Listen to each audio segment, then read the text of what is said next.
Hello guys. आज मैं हूँ बनारस एंड आपको कुछ अपने जीवन की कहानियाँ बताना चाहता हूँ और यहाँ से मैं अपना सफ़र चालू करना चाहता हूँ अपने यूट्यूब चैनल का। इस चैनल का उद्देश्य यही है कि मैं चाहता हूँ कि जीवन में लोगों को एक अच्छा रास्ता दिखा पाऊँ। और मैं कोई ऐसा डिज़र्विंग पर्सन नहीं हूँ कि मैं किसी को सही मार्ग दिखा पाऊँ, लेकिन हाँ, अपने एक्सपीरियंस है जो मैंने जीवन में बहुत उतार चढ़ाव देखे, उसके चलते मैं कुछ गाइडेंस आप लोगों को करना चाहता हूँ। इससे पहले मैं बता दूँ अपने बारे में कि मैं एक प्राइवेट जॉब करता हूँ और ठीक ठाक जॉब है मेरा। उसके अलावा मेरी पढ़ाई मैंने इंजीनियरिंग में करी है और काफ़ी ज़्यादा अपने जीवन में उतार चढ़ाव मैंने देखे हैं। तो ये उतार चढ़ाव आप समझ सकते हैं, बात हो रही है पैसों की, कि हम उस फैमिली से बिलोंग करते हैं जहाँ पे बहुत बार ऐसा समय आता है कि आपको काफ़ी कठिनाइयों का सामना करना पड़ता है। और उसके अलावा आप जब बड़े हो जाते हैं तो आपको अपना करियर, अपना रहन सहन, सबको सारी चीज़ें आपको खुद के दम पे करनी पड़ती है। तो खुद के दम का अर्थ यहाँ पे ये है कि आप अपना खुद 2 पैसा कमाते हैं और अपने ऊपर खर्च करते हैं। तो मैं सफ़र अपना चालू करना चाहता हूँ अपने स्कूल लाइफ से। स्कूल ख़त्म होने के बाद मैंने अपना कॉलेज ज्वाइन किया। वहाँ पे मेरे कुछ फ्रेंड्स बने, काफ़ी अमीर लोग थे। उनके साथ मैं थोड़ी गलत संगति में पड़ा और गलत शौक़ मैंने पाल लिए। और जब गलत शौक़ पालते हैं तो काफ़ी खर्चे होते हैं। तो वो खर्चों को पूरा करने के लिए मैंने कुछ काम करना स्टार्ट करा और पढ़ाई से ध्यान मेरा दूर हुआ। और ये सब करते करते मेरा कॉलेज ख़त्म हो गया। कॉलेज ख़त्म होने के बाद जब मैंने शुरू करा जॉब ढूंढना, तब एहसास हुआ कि पढ़ाई की कितनी इम्पोर्टेंस है। अगर आप फॉर एग्ज़ाम्पल अगर आप बीटेक से हो, बीसी से हो, बीबीए से हो, किसी चीज़ से भी हो, अगर आप कॉलेज में 3-4 साल की तो डिग्री होती है, अगर आप 1 साल भी कायदे से पढ़ लो, आपका जीवन बन सकता है। लेकिन ऐसा होता नहीं है। अक्सर हम लोग उस चीज़ को काफ़ी लाइटली लेते हैं। हम सोचते हैं कि हमारा तो बहुत अच्छा पोटेंशियल है और कॉलेज से हम निकलेंगे तो कुछ अच्छा कर ले जाएंगे, बट सच्चाई कुछ और है।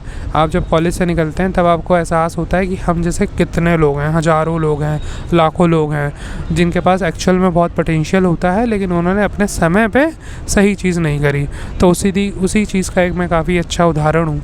कॉलेज से निकलने के बाद काफ़ी संघर्ष किया, छोटी नौकरी से स्टार्ट किया और आज कॉलेज ख़त्म हुए मुझे ऑलमोस्ट 6 साल हो गया है।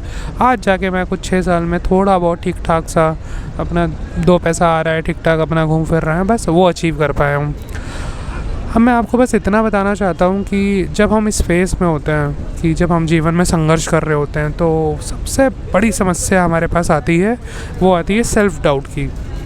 सेल्फ़ डाउट एक ऐसी चीज़ है जो हमें एहसास नहीं होती, बट हमको अनकॉन्शियसली होती है। अनकॉन्शियसली का अर्थ ये है कि हमें अगर कोई अच्छी बात बताएगा, हम उसको लाइट लेंगे। हमें लगेगा अरे यार, ये तो सब हमें ऑलरेडी पता हुआ है, कुछ नई बात बताओ। और हर कोई व्यक्ति आपको नई बात नहीं बता सकता। लेकिन जीवन बहुत सिंपल है। अगर आप इसको देखा जाए तो जीवन का सिंपल सा अर्थ ये है कि आप जितना सुख भोगे, ठीक है, उतना आपको दर्द भी होगा। और ये सुख उस समय की बात हो रही है जिस समय आपको सुख नहीं भोगना चाहिए। फॉर एग्ज़ाम्पल अगर आप विद्यार्थी हैं और या फिर आप अगर बैचलर हैं, तो वो जीवन है आपका संघर्ष करने का, मेहनत करने का और सुखों को त्यागने का। उस समय अगर आप सुख में बिज़ी हैं, और बिज़ी का अर्थ मतलब यही हो रहा है कि आप पार्टी कर रहे हैं, नशा कर रहे हैं, दारू बियर पी रहे हैं, गांजा पी रहे हैं, तो मैं आपको लिख के दे सकता हूँ कि जीवन बहुत टफ़ होगा। लेकिन अगर आप वो चीज़ें बाद में करते हैं कि चलिए आपने जीवन में कुछ बना लिया, अपने माता पिता का सपना पूरा कर लिया और अपने कुछ सपने पूरे कर लिए, तो डेफिनेटली सी बात है उसके बाद अगर आप कुछ भी करते हैं तो वो चीज़ आपको खुशी देगा, वो आपको दर्द नहीं देगा। समय से पहले कोई भी चीज़ अगर आप करते हैं वो आपको दर्द देती है, और बहुत लेट आप कोई चीज़ करते हैं वो भी आपको तकलीफ़ देती है। तो हर चीज़ का एक समय होता है। अब मैं आपको एक अपनी छोटी सी कहानी सुनाना चाहता हूँ इसी के साथ, कि मेरा एक समय था कि मैं बिल्कुल अंधकार में था। मैंने जीवन में बहुत मज़े करे, काफ़ी सुख भोगे। कॉलेज की बात हो रही है। एंड उसके बाद जब मैं निकला संघर्ष की दुनिया में, तब एहसास हुआ कि संघर्ष कितना बड़ा है। काफ़ी ज़्यादा मुझे संघर्ष करना पड़ा, काफ़ी ज़्यादा। आप बिलीव नहीं करेंगे कि मतलब खाने तक की दिक्कत होती थी। और एक और मैं आज बात बताना चाहता हूँ कि मैं गांजा काफ़ी पीता था। एक टाइम था मतलब सुबह दोपहर शाम रात मुझे सिर्फ गांजा चाहिए होता था। और मैंने 6-7 साल गांजा पिया। कॉलेज के फर्स्ट ईयर से लेके कॉलेज ख़त्म होने के 2-3 साल तक लगातार मैंने गांजा पिया। तो ऑल्दो कॉलेज के 2-3 साल बाद मैं थोड़ा सा ठीक ठाक नौकरी करने लग गया था, लेकिन मुझे संतुष्टि नहीं हो रही थी। क्योंकि होता क्या था कि जो पैसा आता था वो पैसा गलत जगह खर्च हो जाता था। सेविंग वेविंग कुछ नहीं हो पा रही थी। कर्जा उतना ही बना हुआ था जितना कॉलेज में कर्जा था या कॉलेज के बाद कर्जा था, वो कर्जा कॉलेज के 2-3 साल बाद भी बना रहा। तब क्या हुआ, उस समय मैं मुंबई में जॉब करता था। तब क्या हुआ कि मेरी कंपनी में ले ऑफ हुआ। तो उन्होंने 3-4 महीने का सैलरी एक साथ मुझे दिया और तब मैंने डिसाइड किया कि चलते हैं वापस अपने शहर। दिल्ली से हूँ मैं, और थोड़ा 1-2 महीना घूमेंगे, माता पिता को घुमाएंगे और फिर अपना दोबारा से नई नौकरी ढूंढेंगे। उस दौरान मैं अपनी माता जी के साथ घूमने निकला और मैं पहली बार बनारस आया, और इस समय मैं बनारस में ही बैठा हुआ हूँ। सो बनारस में आने के बाद वो मेरा पहला एक्सपीरियंस था। तो काफ़ी मैं लाइट लेता था, मैं इतना भगवान और इन सारी चीज़ों को मानता नहीं था। तो मैं बनारस आया, हम लोगों ने घूमा, मंदिर में दर्शन करें, और उसके बाद मेरी माता और मेरे 1-2 रिलेटिव्स थे, वो लोग अपना घूमने निकल गए। मौसी थी मेरी, नानी थी, तो ये 3 लोग अपना घूमने निकल गए और मैं अपनी गांजे की तलाश में पूरे घाट में घूमने लगा। और मैं यही अपेक्षा कर रहा था कि कोई व्यक्ति मुझे मिल जाए और मुझे वो गांजा ऑफ़र कर दे, और मैं रेडी था उसको 100-200 कुछ भी दे देता, बस मुझे इतनी तलब थी कि मैं थोड़ा सा गांजा पी लूँ।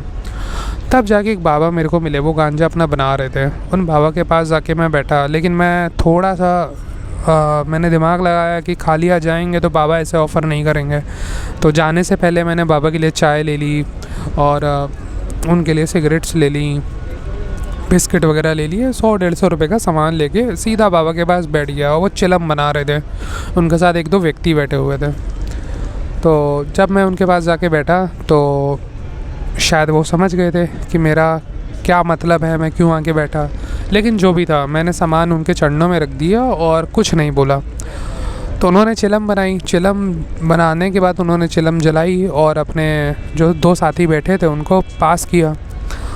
उनको देने के बाद तीसरे साथी ने जब मेरी तरफ वो चिलम बढ़ाई तो बाबा ने मना कर दिया। और वो चिलम आप समझ सकते हैं जिसकी कीमत मतलब आप समझो 5-10 रुपये से ज़्यादा की कीमत नहीं होती। तो बाबा ने मना कर दिया। मुझे काफ़ी बुरा लगा कि यार मतलब आप देखो, मैं 100-150 का सामान ला के बैठा हूँ और चलिए सामान भी नहीं है। एक होता है आदमी आके बैठा है, वो गांजा एक ऐसी चीज़ है जो प्रसाद मानी जाती है, बांटी जाती है, बल्कि आप जितना इसको बांटेंगे उतना अच्छा होता है। मतलब एक नशा ऐसी चीज़ है कि लोग मिल बांट के करते हैं। तो बाबा ने मना कर दिया, तो मुझे काफ़ी बेइज्जती लगी। और साथ में 2 लोग और थे वो बाबा के साथ में, उन सबके सामने मेरी बेइज्जती सी हुई। तो अब मैंने अपना गुस्सा कह लीजिए या बेइज्जती कह लीजिए, उसको अंदर रख लिया, पी लिया, और मैं वहाँ बैठा रहा। मैं कहा तुरंत उठेंगे तो भी बेइज्जती है कि बाबा मतलब लोग समझ जाएंगे सिर्फ गांजे के लिए आया था, बाबा के आशीर्वाद के लिए नहीं आया था, जबकि ऐसा कुछ था नहीं। तो मैं बैठा रहा। उसके बाद उन्होंने दूसरी चिलम दोबारा बनाई और उनके जो 2 साथी थे वो चले गए। वो साथी क्या थे, उनके जानकार थे, मतलब बाबा के आप कह लीजिए चेले थे, वो चले गए। जब वो चले गए, बाबा ने एक और चिलम बनाई, और चिलम बनाने के बाद मेरी तरफ बढ़ाई। तब मैंने बोला बाबा मेरे को नहीं चाहिए, मैंने मना कर दिया क्योंकि मेरा ईगो हर्ट था। तो बाबा ने तुरंत एक बात बोली कि बेटा मुझे मालूम है तुम यहाँ आके क्यों बैठे थे, और इसलिए मैंने तेरे को मना किया क्योंकि जब तू आ रहा था तो तू एक मुझे ऐसा नज़र आया कि कोई देव मानुष है।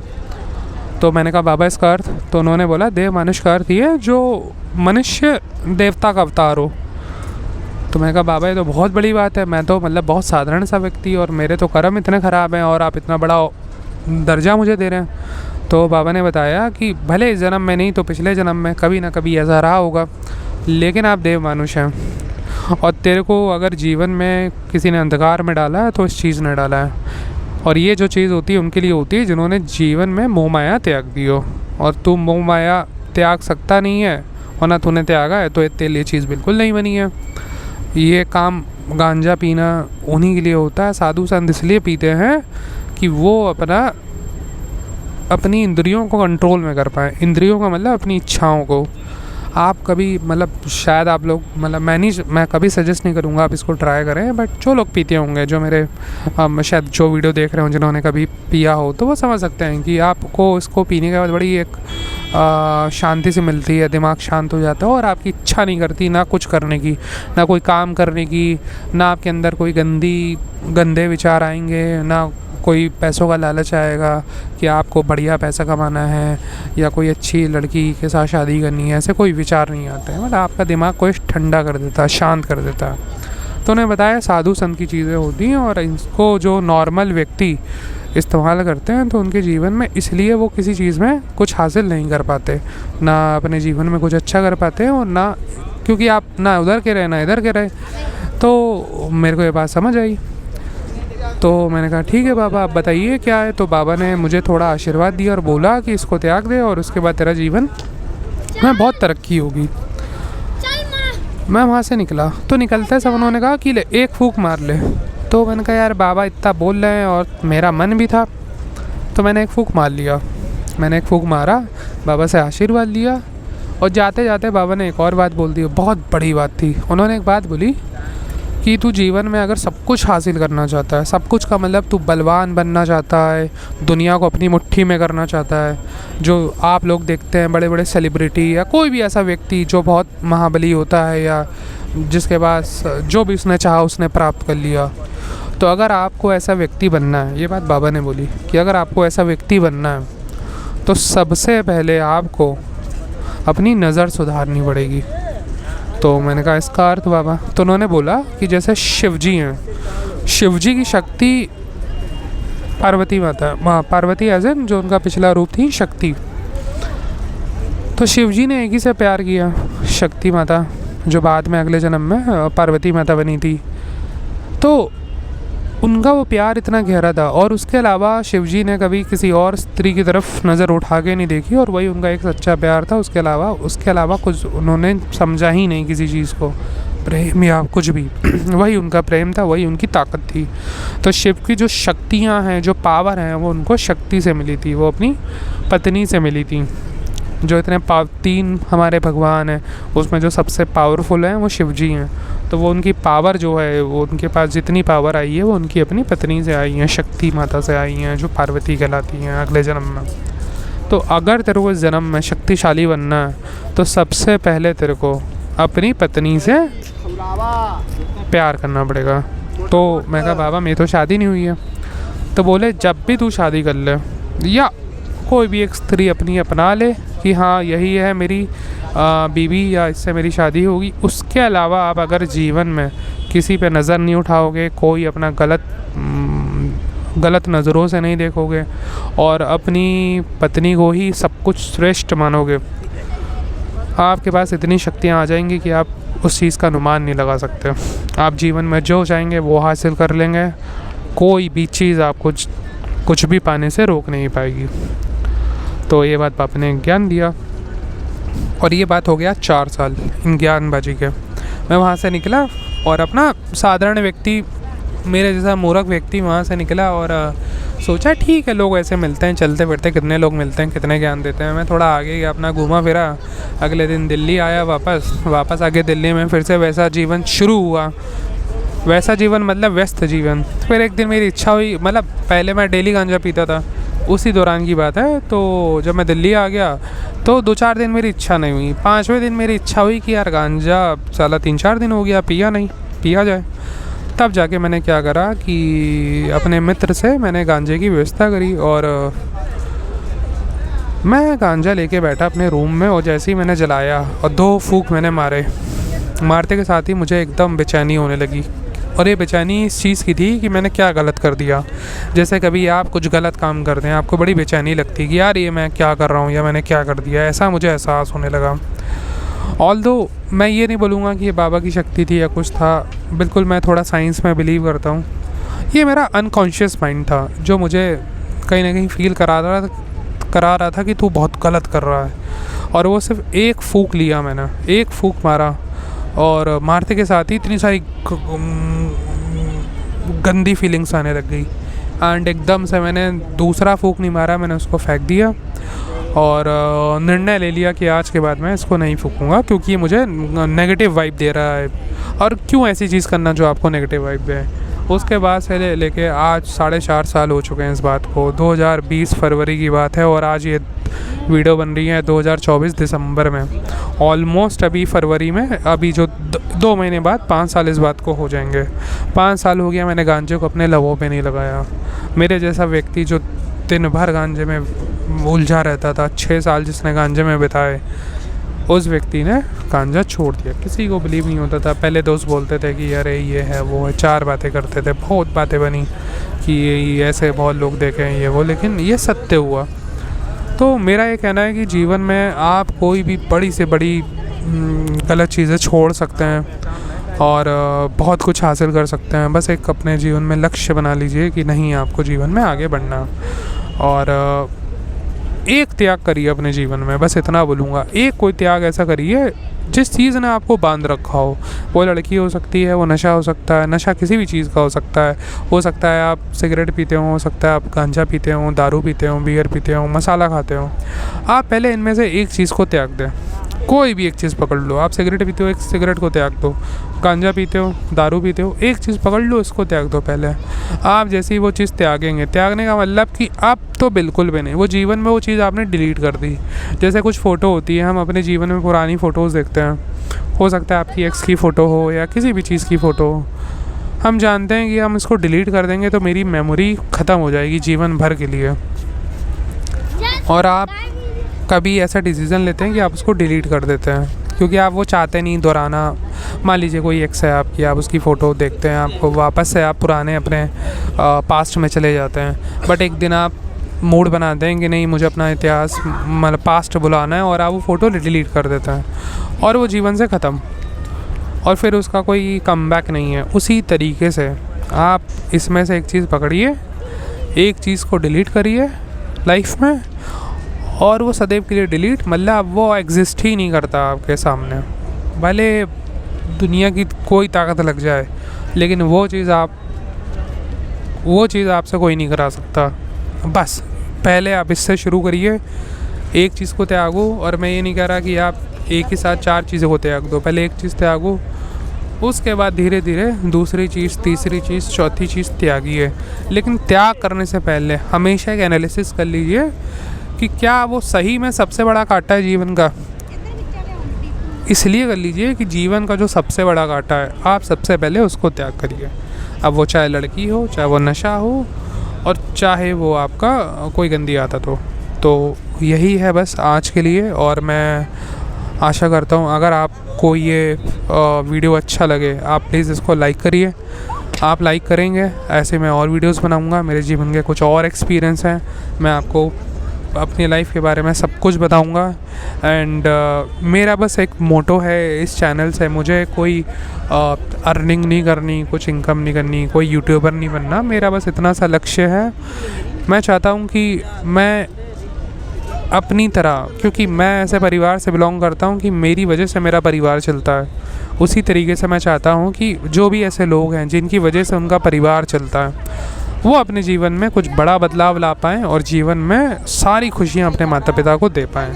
आज भले मैं ये कहना चाहूँगा कि हो सकता है मैं बहुत पैसा नहीं कमा रहा बाकी लोगों की तरह, लेकिन मैं इतना कहना चाहता हूँ कि मैं अपने माता पिता को, और ख़ासकर अपनी माता को, सारे शौक़ करा रहा हूँ। घूमना फिरना, जो उनकी इच्छा होती है वो करती है।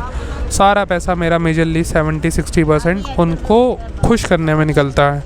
ट्रस्ट मी, ये शायद हो सकता है किसी को सही ना लगे, लेकिन ये करता हूँ तो मुझे काफ़ी अच्छा फ़ील होता है। तो मैं यही चाहता हूँ कि आपका जन्म का उद्देश्य ये नहीं है कि आपको दुनिया बदल देनी है। आपका जीवन का सबसे पहला उद्देश्य ये है कि आपको अपने माता पिता का जीवन बहुत अच्छा करना है, उनको जीवन की बेस्ट लाइफ देनी है, लग्जरी लाइफ देनी है। जितना आपसे हो पाए उतना आपको उनके लिए करना है, और वो आप तभी कर पाएंगे जब आप अपने जीवन में कुछ हासिल कर पाएंगे। और हासिल करने का तरीका मैंने आपको बताया कि त्याग। सुख भोगोगे ऐसा जो गलत है तो आपको पीड़ा होगी, और त्याग करेंगे जीवन में तो डेफिनेटली सी बात है कि जीवन में भगवान आपको बहुत कुछ देगा। आज के लिए बस इतना ही। वीडियो मैं लंबा नहीं बनाता, लेकिन बस पहला वीडियो है तो थोड़ा ज़्यादा बातें होगी। Thank you so much guys, like कर देना प्लीज़। Thank you.